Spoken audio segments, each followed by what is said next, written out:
leo yanaletwa na watu, hiyo usisahau. Kikao ambacho kilifanyika cha wakuu viongozi wa kijeshi hapo Makobola, hiyo itakuwa ni mada husika kwa siku ya leo ambao tutakwenda kuhabarisha, maana watu wanaongea sana. Watu wananiuliza kwenye message, wananiuliza kwenye audio, lakini hii hapa ndo itakuwa message ambayo utakwenda kuisikia, imeletwa kwako na mzalendo mwenzako. Alafu pili tutaongea kuhusu watu wanaonunua simu kutoka kwenye mikono ya wezi katika majiji zetu Baraka, Uvira. Hiyo pia tumeambiwa inakuwa kero kwenye wakaaji, na baada ya kufanya utafiti ni kwamba wanaosababisha wizi unaendelea ni wale wanaowarahisishia kuwanunulia zile simu. Wezi wanaiba simu, wanaiba ndugu yako simu, na wewe unaona kuliko kwenda kununua sehemu husika, hiyo ya wezi ndo unaona ndo nzuri. Hiyo itakuwa katika taarifa zetu za hivi punde. Usichoke na usitoke kando ya simu yako ili kuhabarika zaidi. Ndugu msikilizaji, ni kwamba watu walioenda hapo Bibokoboko kwa sababu ya kutafuta amani, mojawapo ya shutuma au shtaka ambao wazalendo au VDP wameshtakiwa na au raia, tuseme raia ya Kitusi, maana tukisema Wanyarwanda kule na Wahutu wapo, lakini hao waliostaki ni Watusi wa Rwanda. Raia ya Watusi wa Rwanda, wakimbizi katika nchi ya DRC, wamesema na wanukuu, sisi tuko sawa na jeshi la Burundi, tuko sawa na jeshi la FARDC, lakini hatuko sawa na jeshi la wazalendo Maimai, ambao hao ndio wenye nchi. Sasa mtu mwenye nchi anataka Warundi, anakataa wenye nchi wenzake, hapo shida ipo. Kwa hiyo sababu ya sisi kutokuwa sawa na wenye nchi VDP wazalendo ni kwamba VDP wazalendo wao ndo wanakuja kutuiba mali zetu, watuua, kama walivyosema hapo na nukuu, na hawataki sisi tutembee tufike kwenye soko, yani tuko enclave, tuko kama wafungwa huru. Na hiyo ndo sababu ya sisi kustaki kwamba tunataka uhuru kwenye nchi kama walivyosema nchi yao, na wakaalikwa watu kwa sababu ya kuja kufanya uchunguzi kuhusu mashtaka yao. Sasa wakapeleka yule mstakiwa ambaye ni msimamizi wa VDP au coordinateur wa VDP wazalendo ili aende asikilize, maana katika lugha ya Kibembe wanasema iweleshiemo nyooke obinkambwa waemo, kwamba shauri ambayo mzazi wako hakukutaniwa pale, wewe ndo utatetwa pale, wewe ndo utakuwa wakutetwa. Ndo mzee akasema lazima niwakilishe wanangu, akatuwakilisha sisi raia wake wa wazalendo, wahanga wa haya mauaji yote yaliyopitika Makobola, yaliyopitika kwa Ngulube, yaliyopitika Kazumba, yaliyopitika Mwandiga, yaliyopitika maeneo mengi hatuwezi kuyataja. Sisi tunataka tuwaambie Watusi wa Rwanda, wakimbizi kutoka Rwanda kuingia katika ardhi ya Kongo, leo wanajiita Wakongomani, ya kwamba silaha yao kubwa ambayo sisi wote Wakongomani tunaijua ni uongo kwa sasa, ambao wanautumikisha sana, wananunua media, wanatumikia hiyo media kwa kuwalipa pesa, alafu media inawatumikia kwa kuwatangazia taarifa za uongo, na huo uongo umejulikana hata nchi jirani, inajulikana uongo wao kwenye uongozi au baraza la usalama katika ulimwengu mzima. Wamejua kwamba Wanyarwanda Watusi wakimbizi walioko DRC wanajilemaza kwa sababu wapewe msaada huko kwenye Umoja wa Mataifa. Ni uongo. Wanatumia hiyo njia kwa sababu ya kupata sapoti ya Umoja wa Mataifa. Sasa uongo wenu umeshajulikana. Mumeomba ya kutumba kuwaletea amani. Hapo ndo tunaona akili zenu kwamba hazipo sawa. Kwa sababu gani? Itawezekanaje uombe mtu ambaye au siki na utovu wa usalama kwamba awaletee usalama. Waliosababisha kutokuwepo amani katika DRC ni Wanyarwanda Watusi wakimbizi kutoka Rwanda ambao leo wanajiita Wakongomani. Hao ndo walisababisha nchi isiwe na amani kwa tamaa yao na malengo yao waliodanganywa na Kagame na wazungu. Leo kuliko wao watafute amani kwa kutaka kutembelea matakwa ya nchi, kutembelea katiba ya nchi kwamba Wakongomani wote wako sawa katika sheria, wao wanataka wawe juu ya sheria, na wakaenda mbali wakadai kwamba wanataka lugha yao ya Kinyarwanda kwenye malugha 400 na zaidi, kwamba yao iwe lugha ya taifa tofauti na Kiswahili.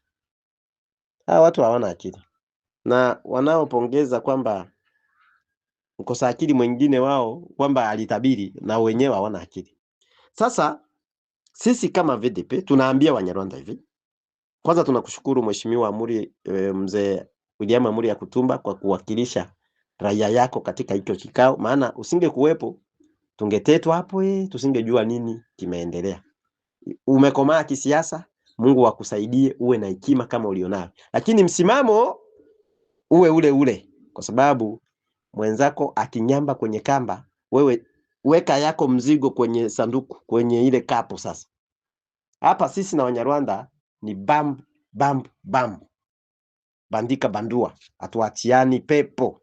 Aliye na nguvu lazima amsikishe adabu mwenzake, kwa sababu hauwezi kupelekwa katika kikao cha mtu aliyesababisha utovu wa amani alafu anakuomba nipe amani. Mnyarwanda ndo alileta haya matatizo yote kwa sababu ya malengo yake yeye yatimie. Kwanza kabisa tulikuwa watoto walikuwa wanaambia wazazi wetu kwamba hapa kote kutakuwa kumararo. Wewe yeye kwa akili zake zilivyo ndogo anaweza akataka kwanza baraka yote watu wahame paote majani ili ngombe ziwe zinakuja kula. Alafu mtu anauana anasema hayo yote ambao tulioyaua, tumeua watu wengi, Makobola wapi, wanajua hivyo, wao wanajua tuliua ule mwami wenu, hiyo yote tumeshasamea. Wao wameshasamea, sisi ambao tulifanywa makosa hatujasamea. Wao tayari wameshasamea. Sasa wanataka sisi tuwape amani kwa sababu tumeua ngombe zao. Hapo ndio unaona mtu analinganisha mwili wa binadamu na mnyama, kwamba huyo mtu utamuona, utaenda naye upande mmoja kwamba Wanyarwanda lazima tukae nao pembeni, tudili nao, tutafute amani. Tutatafutaje amani ambayo sisi hatujaipoteza? Mtu anatafuta kile ambacho yeye amepoteza. Sasa sisi hatujapoteza amani. Waliopoteza amani ndo watafute amani walioipotezea pale. Wakiipata wanatuletea, maana sisi amani tunayo. Lakini tunakataa kuja mgeni mkimbizi mmoja kuja kuleta shida katika nchi yetu. Hiyo tu ndio tunakataa. Lakini amani sisi tunayo. Wakisema wao kwamba sisi tunataka amani, kuanzia leo tunatoa vijana wetu wote walioko Minembwe, Vyogobogo, wapi, tuwalete serikalini, wajiunge wawe wazalendo. Lakini hawatafanya hivyo kwa sababu wao wana mbinu zao, na hakuna Mnyarwanda ambao ni mzalendo. Kama kweli huyo Mnyarwanda aliyesema, kuna Mnyarwanda mmoja tu ambaye yuko kwenye uzalendo wa nchi, anapiganisha wa M23, apeleke kidole. Mimi nitageuza kabila na kuwa Mnyarwanda. Maana wao sio Wakongomani, hawana susia nchi, wanasusia ya kuja kuulisha nyama zao. Sasa sisi hatuna dili sana na nyama. Nitawapa mfano kidogo kabla sijamaliza. Ni kwamba una watoto 10. Kwa hao watoto 10, alafu mtoto mmoja ndo analia kila wakati kwamba baba hanitaki au mama hanitaki. Watoto 10 kwamba wazazi wangu mimi tu hawanitaki. Je, ni kweli wazazi hawamtaki mtoto au mtoto ndo atake wazazi wamtake? Sijui kama watu wananielewa. Wazazi ndo hawamtaki mtoto au mtoto ndo apendi wazazi wampende? Niongee kwa Kiswahili cha Kongo. Kwa sababu haiwezekani na isikiliki, haingia akilini kwamba mtu mmoja tu Mnyarwanda ambaye yeye alikuja ni mkimbizi na watu wote wanajua, hata opinion international inajua hilo, na wenyewe Wanyarwanda wanalijua, kwamba ndo hawa analia mimi Wanyarwanda Wakongomani hawanitaki. Na Wakongomani ni makabila na makabila. Hawajasikia Wanyarwanda kwamba Wafuleru na Wabembe wanapigana. Hawajasikia Wanyarwanda Wavira na Wafuleru wanapigana.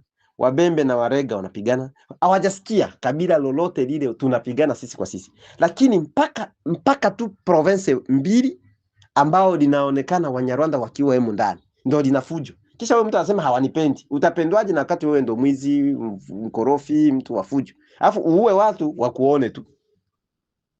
Mziki ni ule ule, tunaomba VDP wa viongozi hao watu wasipewe hata soko moja ya kuemea. Maana wakiona wanabanwa, wanakosa usalama, ndo wanakuja kujishusha. Tunajua sera zao na lazima tusimame kidete. Wakitaka kupewa soko la kuemea, kujitawala na kutembea, wahakikishe kwamba watu wao wamewatoa kwenye pori. Maana wao wana vikao vya siri, wana kanisa za siri na wanachokifanya wanakijua. Kwa hiyo soko la Tujenge tunakataa sisi raia kuona Mnyarwanda pale.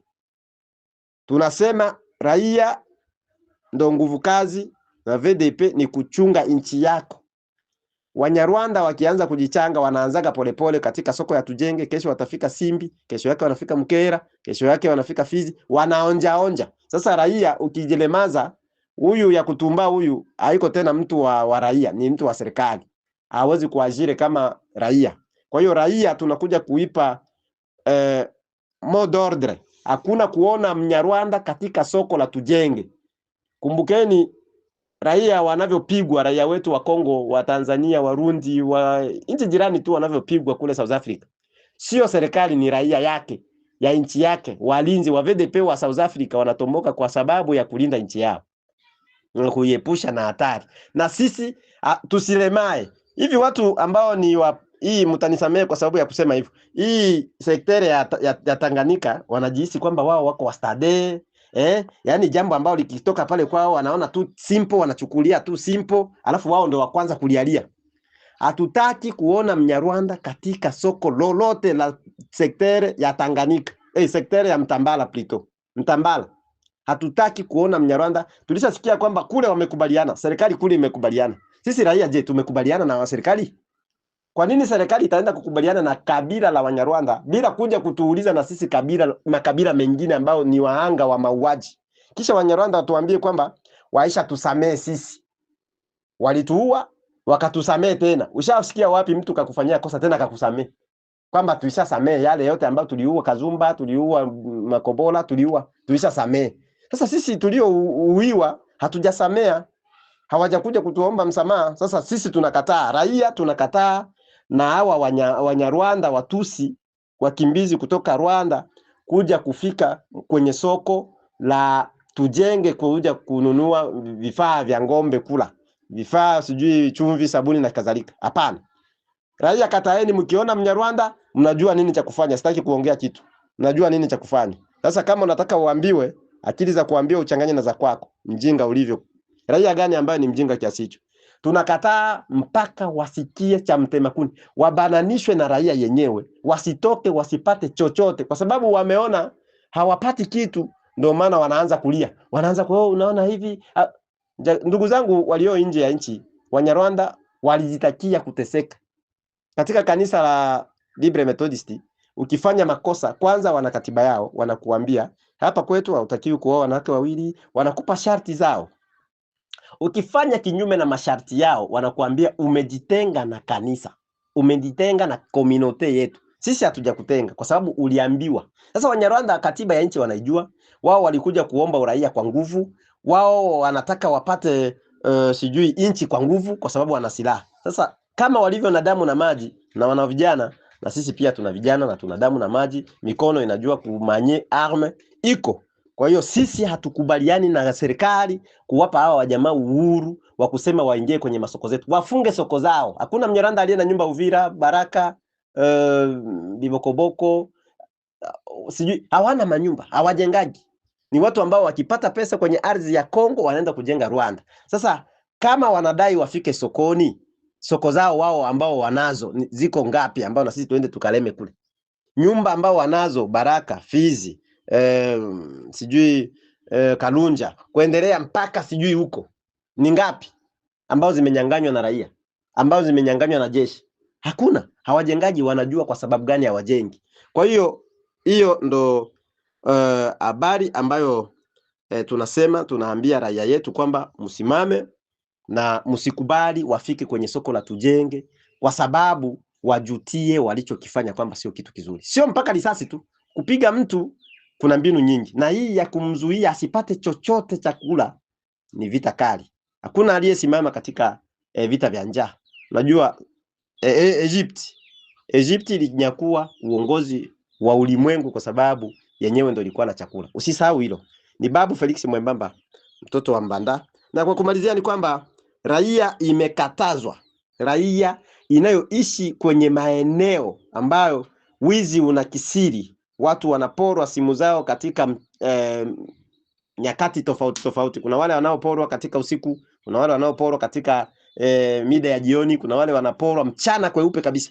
Alafu hizo simu zikiporwa tu hapa zinapelekwa kwenye raia ile inayoporwa, wananunua tena kwa bei rahisi. Sasa wewe ndo unakazione, wewe ndo unafanya ule wizi usiishe. Sasa ukishikwa umenunua simu ya mtu ambao iliporwa na wajambazi ambao wanavalia combat ya kijeshi, wanapora raia, unauza wewe raia, au wanakuuzia wewe raia, raia unanunua wewe raia, ndo utafungwa sana.